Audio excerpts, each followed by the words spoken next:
Elevators had always been just a convenience for me, a quick vertical trip to save the trouble of stairs. But after that day, I've never been able to step into one without a shiver running down my spine. It was a Friday afternoon, and I was visiting a client at an aging high-rise downtown. The building was one of those relics from the 70s, with yellowed walls, dim lighting, and a faintly musty smell that clung to its corridors. The elevators, too, matched the aesthetic. A small, boxy metal cage with a cracked floor panel and buttons worn down from decades of use. My meeting had wrapped up earlier than expected, and I was relieved to be heading out. As I pressed the call button, the elevator doors opened almost instantly, as if it had been waiting for me. Stepping inside, I noted that I was alone. I pressed the button for the lobby and leaned against the wall, pulling out my phone to check emails while the elevator began its descent. The ride started as uneventfully as you'd expect. I barely noticed the hum of the machinery and the gentle vibration beneath my feet. But somewhere around the 17th floor, the elevator gave a jolt. It wasn't a violent shake, just enough to knock me slightly off balance. I looked up, puzzled, but the elevator continued moving downward without stopping. The lights inside flickered once, then steadied. At first, I thought nothing of it. Old buildings come with their quirks, I reasoned. I went back to my phone. Then I realized something odd. The elevator wasn't stopping at any floors. The numbers on the panel blinked past each floor in rapid succession, from 17 to 16 to 15 all the way down to 3, 1, 0. But it didn't stop. The panel went blank for a second, and then the numbers reset, 20, 19, 18. I frowned and pressed the button for the lobby again. Nothing happened. The elevator kept moving, but the numbers on the panel were behaving erratically, jumping from floor to floor, as if the system couldn't decide where it was. I tried the emergency stop button, but it clicked uselessly under my thumb. No response. By now, I was starting to feel uneasy. I jabbed the open door button repeatedly, but the elevator ignored me, continuing its descent, then ascent, then descent again in no discernible pattern. I leaned into the intercom and pressed the help button, speaking into the small metal grill. "Hello? I'm stuck in the elevator. Can anyone hear me?" Static crackled faintly, then silence. I tried again. Still nothing. My pulse quickened as the realization sank in. I was trapped. I took a deep breath to steady myself. People get stuck in elevators all the time, I reminded myself. It's inconvenient, sure, but nothing to panic about. Maintenance would fix it eventually. I just had to wait. Minutes ticked by. The elevator continued its strange pattern of rising and falling, never stopping long enough for the doors to open. The air inside grew warmer, and I noticed sweat forming on my temples. I loosened my tie and leaned against the wall, trying to conserve energy. After what felt like an eternity, I heard a faint scraping sound above me. My heart leapt. Maybe maintenance was already on it. I pressed my ear to the ceiling, trying to hear better. The sound was faint but persistent, like metal grinding against metal. It grew louder, then stopped abruptly. A moment later, the lights flickered again, plunging the elevator into brief darkness before they came back on, dimmer than before. Then the elevator jolted violently, throwing me to the floor. My phone skidded out of my hand, and I scrambled to grab it. The elevator had stopped moving. I looked up at the panel, which now displayed a single, unblinking number, 7. Relieved, I pushed myself up and pressed the door open button. Nothing. I pounded on the doors with my fists, shouting, "Hey, is anyone out there? I'm stuck in here." The only response was silence. I checked my phone, but there was no signal. I tried calling 911 anyway, but the call wouldn't connect. Desperation clawed at the edges of my mind. I took another deep breath, telling myself to stay calm, and then I heard it. A faint sound, like breathing. At first, I thought it was my own, amplified by the confined space. But as I held my breath to listen, the sound persisted, soft and rhythmic. It seemed to come from somewhere above me.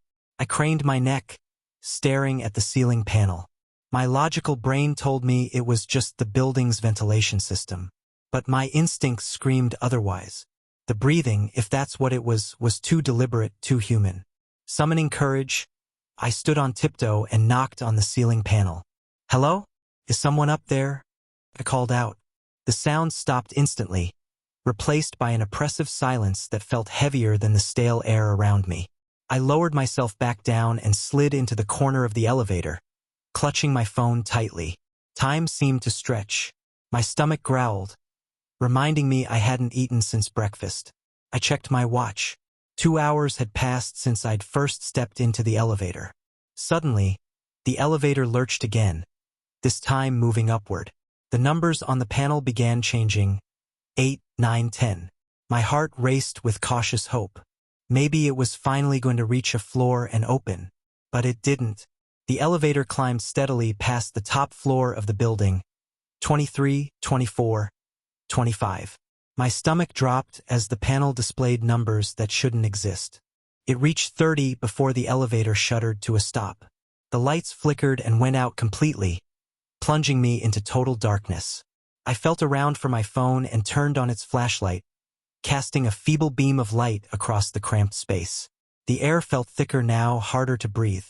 I sat down, leaning my back against the wall, and tried to think of anything but the oppressive silence. Hours passed. Or maybe it was minutes. Time lost all meaning in that metal box. My thoughts grew fragmented, bouncing between hope and despair. I tried everything again, pushing buttons, shouting, pounding on the doors, but it was as if the elevator existed in its own separate world, disconnected from the building and everyone in it. Finally, just as I was beginning to lose all hope, the elevator jolted once more and began descending. The panel lit up, displaying normal floor numbers, 23, 22, 21. My heart pounded as it continued downward. When it reached the lobby, the doors slid open with a soft chime. I stumbled out, blinking against the harsh fluorescent light of the lobby. A security guard looked up from his desk, startled. "You okay?" he asked, standing up. I tried to speak but couldn't find the words. I just nodded and made my way to the exit, my legs shaky beneath me. To this day, I don't know what happened in that elevator. Building maintenance later claimed there were no reported malfunctions, and the cameras inside the elevator had inexplicably failed to record anything during the time I was trapped. All I know is that I'll never set foot in that building or any elevator, ever again.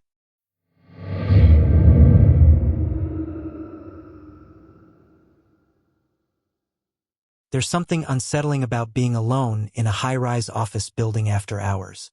The silence feels heavier, the fluorescent lights too stark, and the faint hum of the air conditioning oddly intrusive.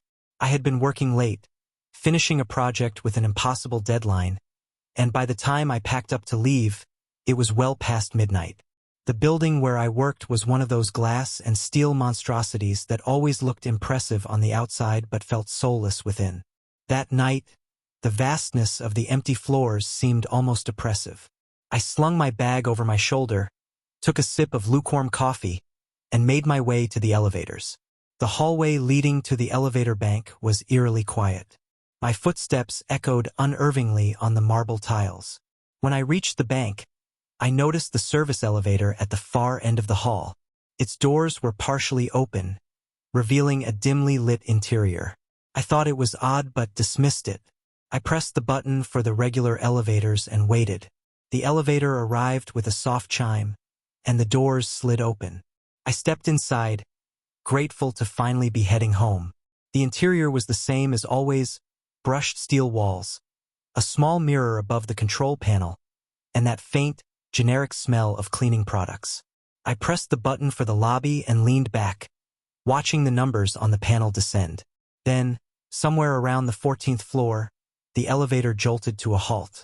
The lights flickered, then steadied. I pressed the lobby button again, but nothing happened. I tried the emergency button, but there was no response. My phone had no signal, unsurprising for the building's notoriously unreliable reception. Sighing, I leaned against the wall, trying to suppress the frustration bubbling within me. Minutes passed, then a soft crackle came through the elevator's intercom. A man's voice, low and scratchy, spoke. "Sorry about that. Looks like the main elevators are down for repairs. We'll get you moving in just a moment. Relieved, I replied, thanks. I'm stuck between the 14th and 13th floors. There was no response, just static. A few moments later, the elevator began to descend again, slower than usual. When it reached the lobby, the doors didn't open. Instead, the elevator shuddered and started moving again, this time upward. Confused, I pressed the open door button repeatedly, but it was useless.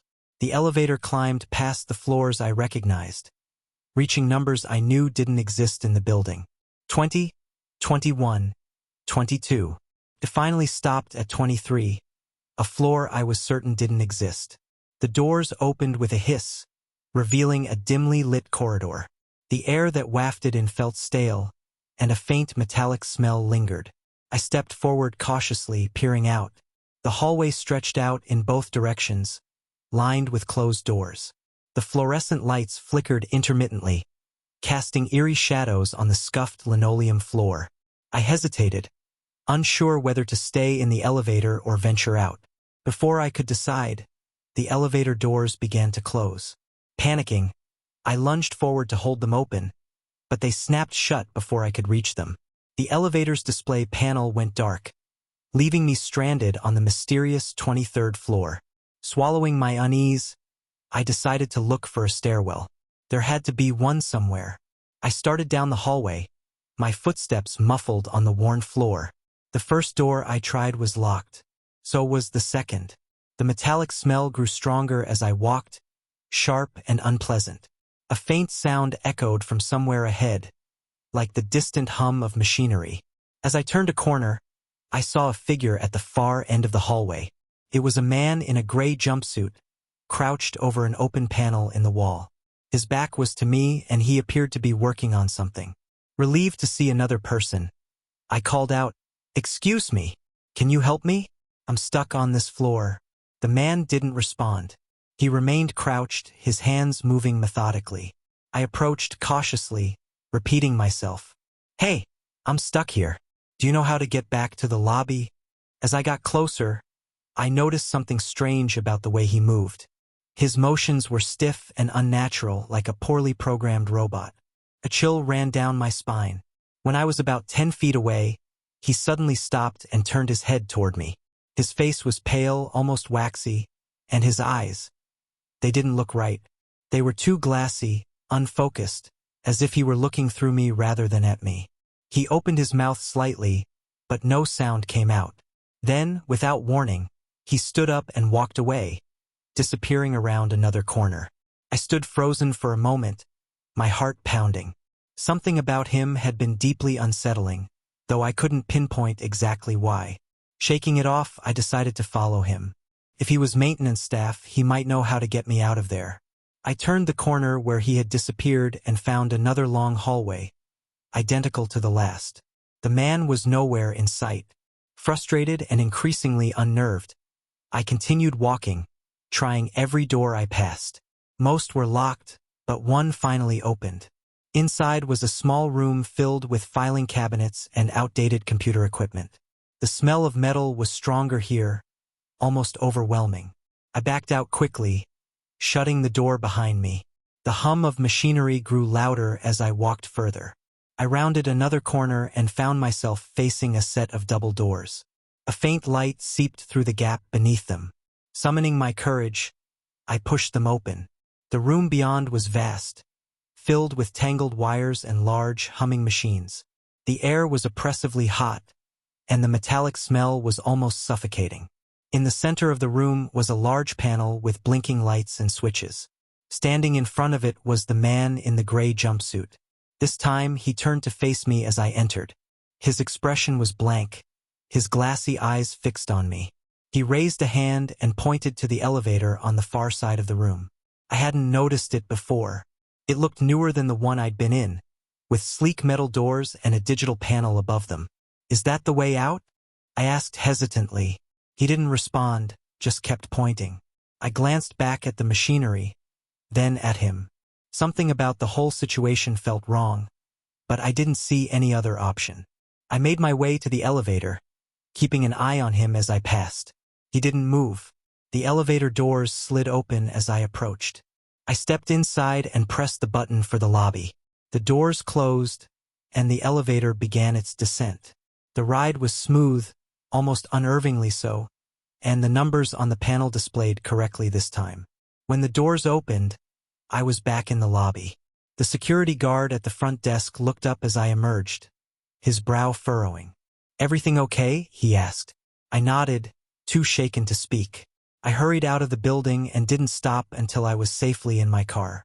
To this day, I have no idea what was on that 23rd floor or who the man in the gray jumpsuit was, but I never worked late in that building again.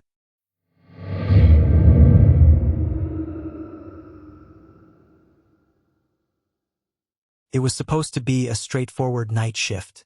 I had taken up a part-time gig as a security guard for a high-end residential complex, a sleek glass tower with all the modern amenities and enough luxury to make anyone jealous.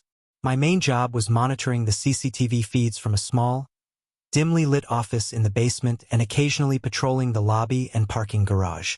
It was easy money for a quiet night, or so I thought. The building's elevators were state-of-the-art, equipped with touchscreen panels and voice commands.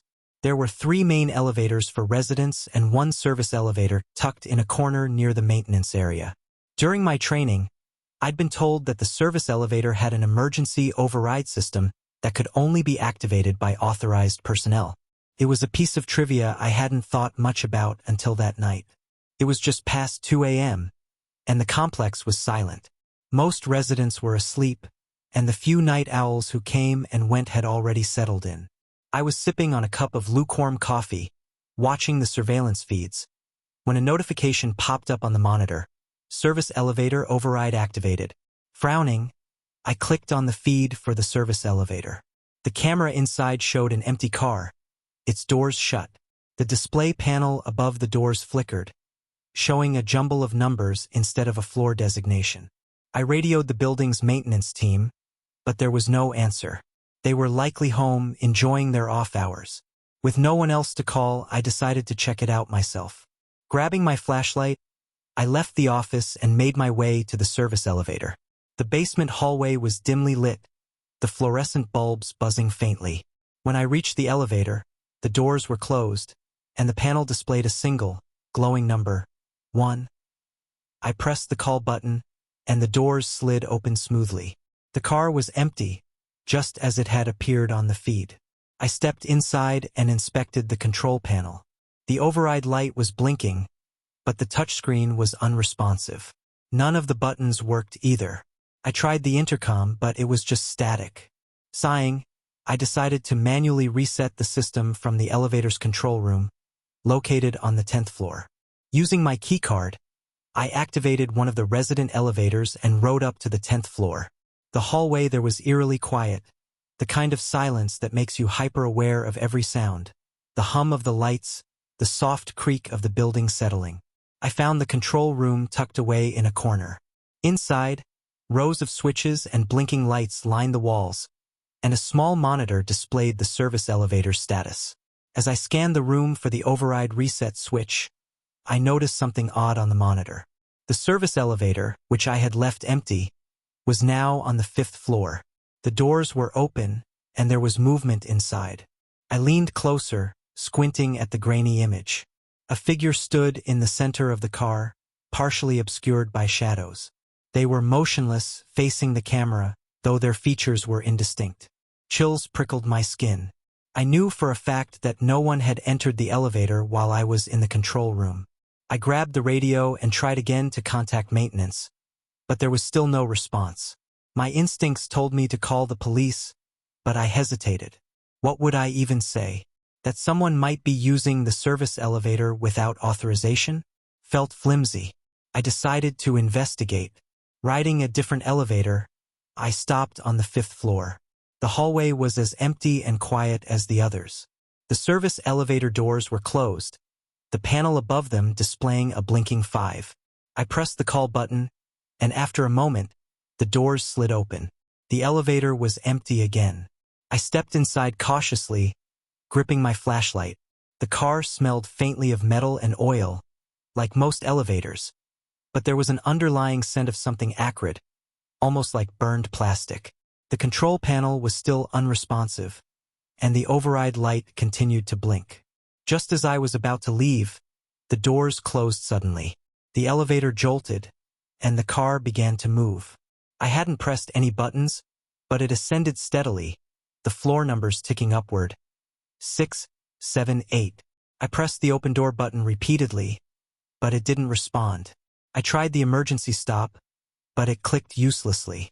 The elevator stopped on the 9th floor. The doors opened, revealing another empty hallway. I stepped out quickly, relieved to be free of the claustrophobic car. But as I turned to leave, the doors didn't close. Instead, the elevator remained open, its interior lights flickering. It was almost as if it were waiting for something, or someone. Then, from the far end of the hallway, I heard a sound. It was faint at first, a rhythmic tapping, like footsteps. The sound grew louder, echoing off the walls. My flashlight beam wavered as my hand trembled. I aimed it toward the source of the noise, but the hallway was empty. The tapping stopped abruptly, replaced by an oppressive silence. I backed away slowly, my pulse hammering in my ears. The elevator doors finally slid shut, and I heard it begin to descend.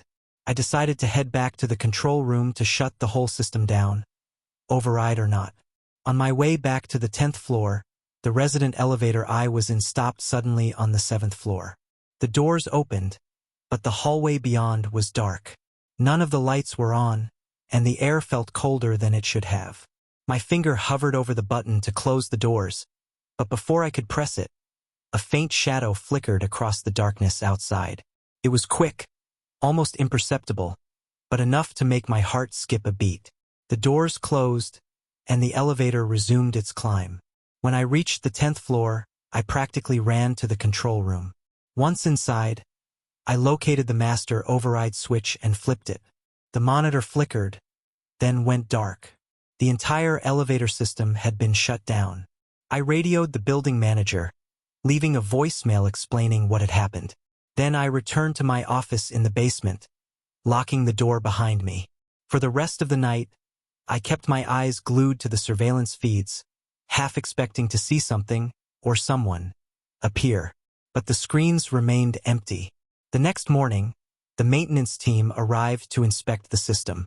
They found no record of an override being activated and insisted the elevators were functioning normally. When I asked about the figure I'd seen on the camera, they dismissed it as a glitch in the feed. I handed in my resignation the following day. Whatever had happened in that elevator, I wanted no part of it. To this day, I can't explain what I experienced, but I know one thing for certain. Elevators are not as lifeless as they seem.